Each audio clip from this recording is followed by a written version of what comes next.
Egypt on fire. God, the Master, spoke to me, Son of man, preach. Give them the message of God, the Master. Wail, Doomsday. Time's up. God's big day of judgment is near. Thick clouds are rolling in.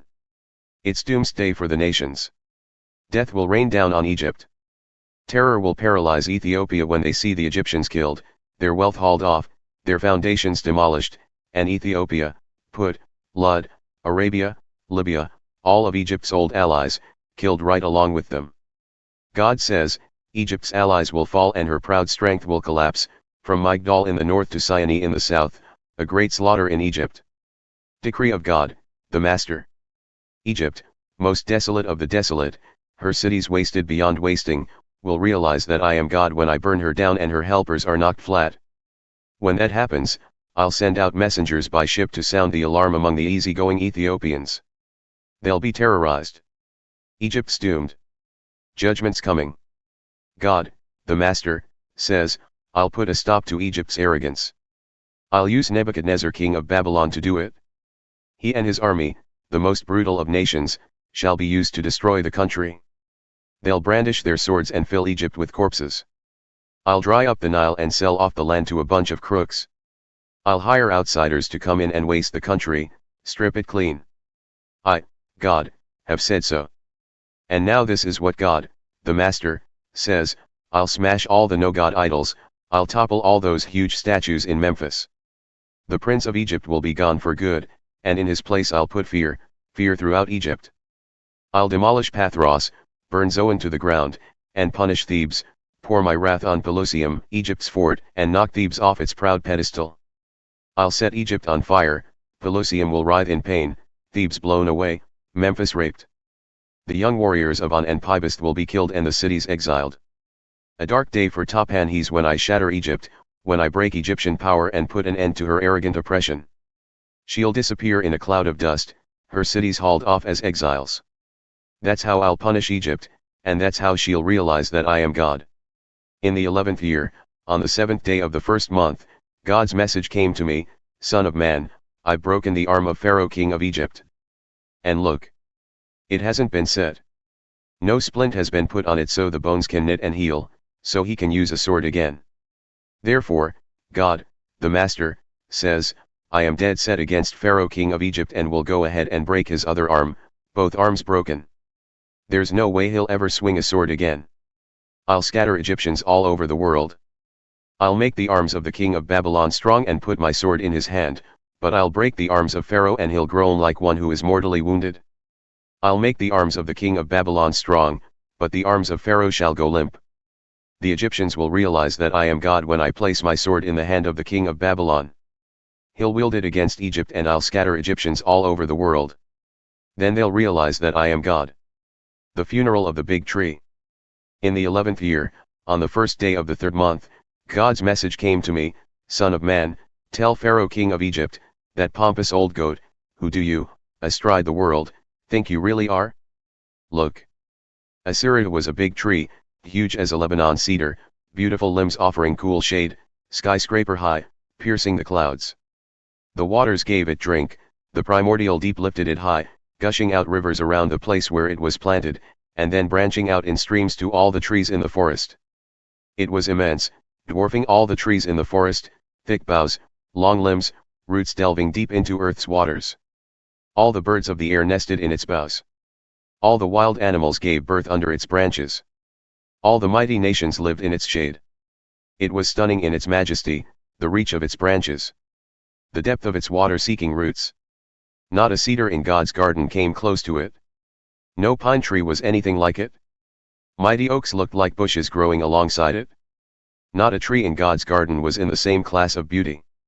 I made it beautiful, a work of art in limbs and leaves, the envy of every tree in Eden, every last tree in God's garden.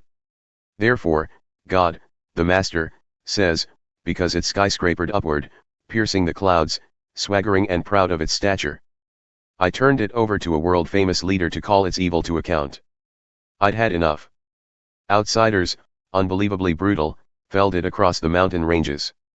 Its branches were strewn through all the valleys, its leafy boughs clogging all the streams and rivers. Because its shade was gone, everybody walked off. No longer a tree, just a log. On that dead log birds perch. Wild animals burrow under it. That marks the end of the big tree nations. No more trees nourished from the great deep, no more cloud-piercing trees, no more earth-born trees taking over. They're all slated for death, back to earth, right along with men and women, for whom it's dust to dust. The message of God, the Master, on the day of the funeral of the big tree, I threw the great deep into mourning. I stopped the flow of its rivers, held back great seas, and wrapped the Lebanon mountains in black. All the trees of the forest fainted and fell. I made the whole world quake when it crashed, and threw it into the underworld to take its place with all else that gets buried. All the trees of Eden and the finest and best trees of Lebanon, well watered, were relieved, they had descended to the underworld with it, along with everyone who had lived in its shade and all who had been killed. Which of the trees of Eden came anywhere close to you in splendor and size? But you're slated to be cut down to take your place in the underworld with the trees of Eden, to be a dead log stacked with all the other dead logs, among the other uncircumcised who are dead and buried. This means Pharaoh, the pompous old goat decree of God, the Master. A cloud across the sun. In the 12th year, on the first day of the 12th month, God's message came to me, Son of man, sing a funeral lament over Pharaoh king of Egypt. Tell him, you think you're a young lion prowling through the nations. You're more like a dragon in the ocean, snorting and thrashing about. God, the Master, says, I'm going to throw my net over you, many nations will get in on this operation, and haul you out with my dragnet. I'll dump you on the ground out in an open field and bring in all the crows and vultures for a sumptuous carrion lunch. I'll invite wild animals from all over the world to gorge on your guts. I'll scatter hunks of your meat in the mountains and strew your bones in the valleys. The country, right up to the mountains, will be drenched with your blood filling every ditch and channel. When I blot you out, I'll pull the curtain on the skies and shut out the stars. I'll throw a cloud across the sun and turn off the moonlight. I'll turn out every light in the sky above you and put your land in the dark. Decree of God, the Master. I'll shake up everyone worldwide when I take you off captive to strange and far-off countries. I'll shock people with you. Kings will take one look and shudder. I'll shake my sword and they'll shake in their boots. On the day you crash, they'll tremble, thinking, that could be me. To lay your pride low. God, the Master, says, the sword of the king of Babylon is coming against you. I'll use the swords of champions to lay your pride low, use the most brutal of nations to knock Egypt off her high horse, to puncture that hot air pomposity. I'll destroy all their livestock that graze along the river. Neither human foot nor animal hoof will muddy those waters anymore. I'll clear their springs and streams, make their rivers flow clean and smooth. Decree of God, the Master. When I turn Egypt back to the wild and strip her clean of all her abundant produce, when I strike dead all who live there, then they'll realize that I am God. This is a funeral song. Chant it. Daughters of the nations, chant it. Chant it over Egypt for the death of its pomp. Decree of God, the Master. In the 12th year, on the 15th day of the first month, God's message came to me, Son of man, lament over Egypt's pompous ways. Send her on her way. Dispatch Egypt and her proud daughter nations to the underworld, down to the country of the dead and buried. Say, you think you're so high and mighty? Down. Take your place with the heathen in that unhallowed grave.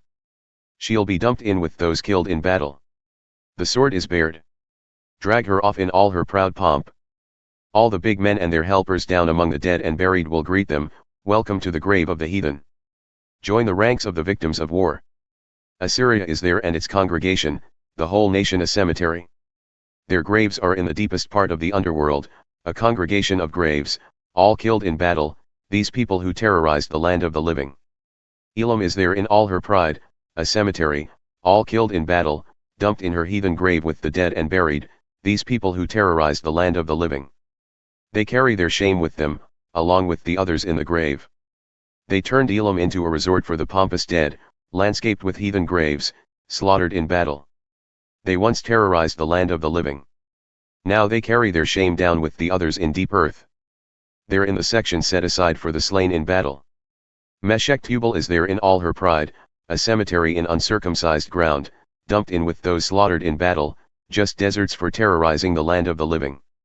Now they carry their shame down with the others in deep earth. They're in the section set aside for the slain.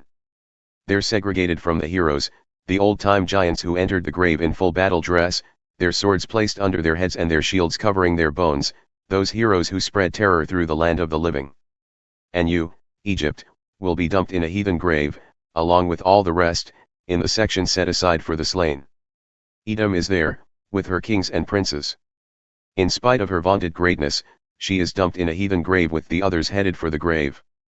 The princes of the north are there, the whole lot of them, and all the Sidonians who carry their shame to their graves, all that terror they spread with their brute power. Dumped in unhallowed ground with those killed in battle, carrying their shame with the others headed for deep earth. Pharaoh will see them all and, pompous old goat that he is, take comfort in the company he'll keep, Pharaoh and his slaughtered army. Decree of God, the Master. I used him to spread terror in the land of the living, and now I'm dumping him in heathen ground with those killed by the sword, Pharaoh and all his pomp. Decree of God, the Master.